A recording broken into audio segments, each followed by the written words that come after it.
They held him down as the golden metal hissed, its molten glow dancing across his sweat-soaked skin.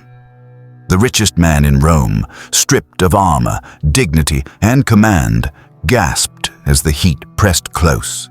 The desert wind carried the scent of scorched flesh. He knew it was his own. The crowd fell silent when the crucible was raised. The Parthian soldiers stood still, their faces half lit by the firelight. For a moment, Crassus's wide, terrified eyes reflected the very wealth he had spent a lifetime hoarding. Then the liquid gold began to pour. But to understand how the mightiest man in Rome came to such an end, we must go back. Before the desert, before the fire.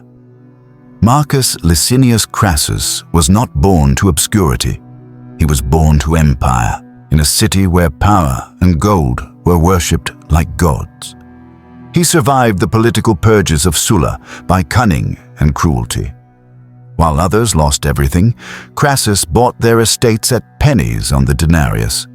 Entire neighborhoods burned, and Crassus grew richer still, sending his own men to rescue citizens' homes only after their valuables were seized. He bought influence as others bought bread. It was Crassus who financed Caesar's early ambitions, and Crassus who built Rome's first fire brigade, charging citizens to save their homes from flames he was rumored to have started. In time, he became the wealthiest man alive. Yet it was not enough. For all his riches, Crassus was haunted by comparison. Pompey had conquered the seas. Caesar had conquered Gaul.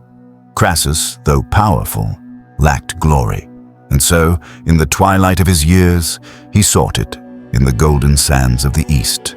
His target, Parthia, an empire older than Rome itself, fierce and proud. Advisors warned him not to go. The terrain was deadly, the armies unmatched. But Crassus saw only fortune and eternal fame. He marched with 35,000 men across the Euphrates into disaster. At Carrhae, the sun beat down on his legions like divine punishment. Parthian horse archers circled endlessly, their arrows slicing through Roman ranks. Drums thundered, the air stank of blood and dust. Every step deeper into the desert was another step toward death. Crassus's army could not reach their enemy. The Parthians refused open battle, killing from afar with relentless precision. Roman shields shattered, throats filled with sand, and the cries of the dying carried across the plains like lamentations. The legions broke. Then came the worst blow. Crassus's own son, Publius, led a desperate charge to turn the tide. The Parthians lured him away, surrounded him, and cut him down. They impaled his head on a spear and displayed it before the Romans. The father's heart broke, his will with it. When night fell, the desert was a graveyard. Crassus wept beside the embers of his shattered command. His generals whispered mutiny. The Parthians, led by Serena, offered parley, an illusion of mercy. Exhausted and humiliated, Crassus agreed to meet. It was the final mistake of his life. They met at dawn in a barren valley.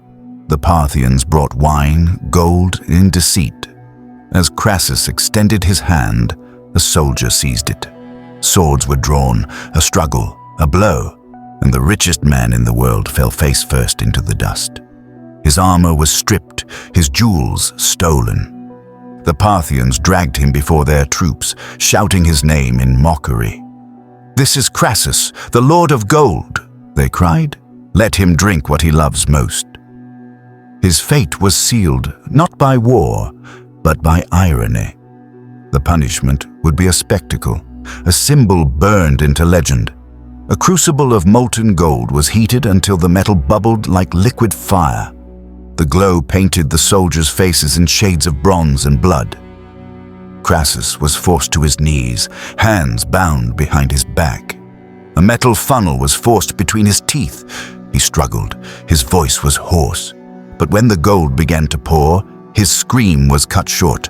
The molten stream tore through flesh, seared his tongue, and burst from his throat in a hiss of steam.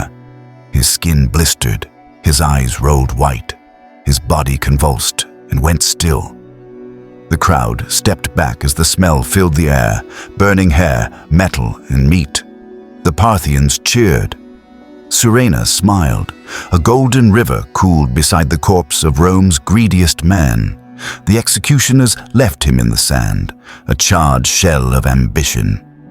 Some accounts say the Parthians poured the rest of the gold into a mock effigy of Crassus, parading it in derision. Others claim his severed head was sent to the Parthian king to be used as a prop in a play mocking Roman arrogance.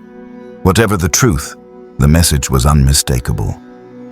Back in Rome, silence greeted the news. The Triumvirate was broken. Caesar and Pompey now stood alone, their uneasy alliance poisoned by mistrust. Crassus's death had not just ended a man, it had set the Republic on the path to civil war. The molten gold was more than a punishment. It was prophecy. The empire that worshipped wealth would soon drown in its own greed. Within years, Caesar would cross the Rubicon, and Rome itself would choke on blood and ambition. Crassus became a warning, whispered across centuries, his name synonymous with the ruin of pride, his death a performance staged by history to show that wealth without wisdom leads only to fire. Imagine it, the richest man in the world, begging for breath, choking on gold. Every empire since has seen a piece of Crassus in its downfall. Every tyrant, every banker, every dreamer of conquest, all haunted by his end. Would you have chased glory into the desert? Would you have dared to drink from that cup of molten wealth? Because Marcus Licinius Crassus did, and in doing so, proved that gold does not glitter in the dark. It burns. If this tale of greed and ruin chilled you, remember, it is only one page in the vault of the past. Many more stories lie waiting in the shadows. Next, the man mauled alive by dogs, the forgotten fate of Apollodorus. Subscribe and step deeper into the dark history of humanity, if you dare.